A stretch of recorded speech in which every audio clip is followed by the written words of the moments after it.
Apektado ng pagtaas sa presyo ng gasolina hindi lang ang mga tricycle driver kundi pati na rin ang mga commuter sa Coronadal. Kaya hiling ni City Traffic Management Unit o CTM Joy Placer sa mga ito, unawain na lang ang sitwasyon ng bawat isa.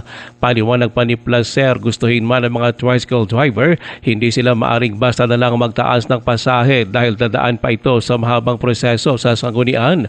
Dagdag pa ni Placer, hindi rin tiyak kung tatagal pa o hindi ang giyera sa Middle East. Sinabi ni Placer na abot sa 70 pesos ang nawawala sa kita kada araw ng mga driver bunsod ng pagsipa ng presyo ng langis. Ito anya ay sana napupunta pa sa kanilang pamilya.